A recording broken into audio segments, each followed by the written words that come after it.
নির্বাচন কমিশনকে বলবো যে বহরমপুর লোকসভা কেন্দ্রের নির্বাচন যেন পিছিয়ে দেওয়া হয়। প্রাথমিক পর্যবেক্ষণে মন্তব্য প্রধান বিচারপতির, যেখানে মানুষ 8 ঘন্টা শান্তিপূর্ণভাবে নিজেদের উৎসব পালন করতে পারেন না, সেখানে এই মুহূর্তে ভোটের প্রয়োজন নেই। মন্তব্য প্রধান বিচারপতির। মুর্শিদাবাদের রামনবমীর দিন অশান্তির মামলায় এমনই মন্তব্য করেছেন প্রধান বিচারপতি। আপনারা জানেন চতুর্থ দফায় 13ই মে ভোট রয়েছে বহরমপুরে, আর তাই নিয়ে এবার প্রধান বিচারপতির পর্যবেক্ষণ। আমরা নির্বাচন কমিশনকে বলবো যে বহরমপুর লোকসভা কেন্দ্রের নির্বাচন যেন পিছিয়ে দেওয়া হয়। প্রাথমিক পর্যবেক্ষণে এমনই মন্তব্য করেছেন প্রধান বিচারপতি, যেখানে মানুষ 8 ঘন্টা শান্তিপূর্ণভাবে নিজেদের উৎসব পালন করতে পারেন না, সেখানে এই মুহূর্তে ভোটের প্রয়োজন নেই মন্তব্য করেছেন প্রধান বিচারপতি। মুর্শিদাবাদে রামনবমীর দিন অশান্তির মামলায় এমনই মন্তব্য প্রধান বিচারপতি।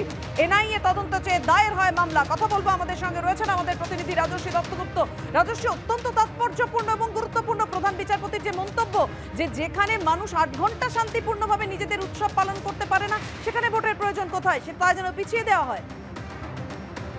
একদমই তাই। প্রধান বিচারপতির এই মন্তব্যটাই অত্যন্ত তাৎপর্যপূর্ণ, যে মানুষ রামনবমীর উৎসব পালন করছিলেন, সেইখানে এত বড় অশান্তির ঘটনা ঘটে গেল, সংঘর্ষের ঘটনা ঘটলো, আইন শৃঙ্খলাজনিত সমস্যা দেখা দিল। তাহলে একটা 8 ঘন্টা যদি উৎসব, অর্থাৎ রামনবমী যেরকম উৎসবের মতন পালন করা হয়েছে, সেই উৎসব যদি শান্তিপূর্ণভাবে পালিত হতে না পারে, তাহলে এই গণতন্ত্রের উৎসব যে ভোট দান, সেটা কিভাবে শান্তিপূর্ণভাবে পালিত হবে? সেক্ষেত্রে একটা প্রশ্ন দেখা দিচ্ছে, এবং এই প্রশ্নের প্রেক্ষাপটেই প্রধান বিচারপতির প্রাথমিক পর্যবেক্ষণ যে আমরা নির্বাচন কমিশনকে বলবো, অর্থাৎ হাইকোর্ট নির্বাচন কমিশনকে বলবে বহরমপুরের ভোট পিছিয়ে দেওয়া হোক। অর্থাৎ সেখানে যখন শান্তি সম্পূর্ণভাবে প্রতিষ্ঠিত হবে তখনই ভোট হোক, কারণ রামনবমীর এই অশান্তি হয়েছে, এখনো উত্তাপের আঁচ রয়েছে, এবং তার মধ্যে ভোট হলে আবার সংঘর্ষ হতে পারে। এই প্রেক্ষাপটটা বিচারপতি তার পর্যবেক্ষণে বলেছেন, এবং সেই কারণেই ভোট পিছিয়ে দেওয়ার আবেদন হাইকোর্ট করবে, এমনটা প্রাথমিকভাবে প্রধান বিচারপতি বলেছেন।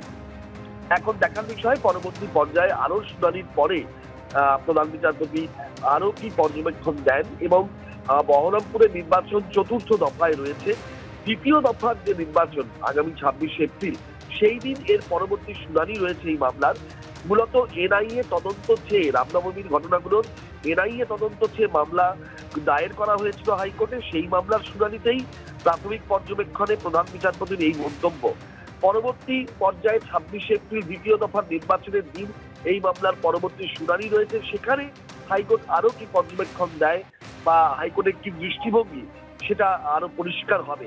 তবে ইতিমধ্যেই রামনবমীর অশান্তি সম্পর্কিত যে মামলাগুলো, তার মধ্যে বহরমপুরের মামলাও রয়েছে। সেই সমস্ত মামলাগুলো কিন্তু রাজ্য গোয়েন্দা পুলিশ সিআইডি তারা টেক ওভার করেছে, এবং এক্ষেত্রে হাইকোর্ট আজকে বলেছে রাজ্য সরকার, রাজ্য প্রশাসন হলফনামা দিয়ে রিপোর্ট দিক, এবং তার সঙ্গে রাজ্যের এবং কেন্দ্রের এজেন্সিগুলো, অর্থাৎ যেহেতু এনআইএ একদমই রাজস্বী, অর্থাৎ প্রধান বিচারপতি যে প্রশ্ন করেছেন এবং যে গুরুত্বপূর্ণ মন্তব্য যে আমরা নির্বাচন কমিশনকে বলবো যে বহরমপুর লোকসভা কেন্দ্রের নির্বাচন যেন পিছিয়ে দেওয়া হয়, প্রাথমিক পর্যবেক্ষণে এমনই মন্তব্য প্রধান বিচারপতি।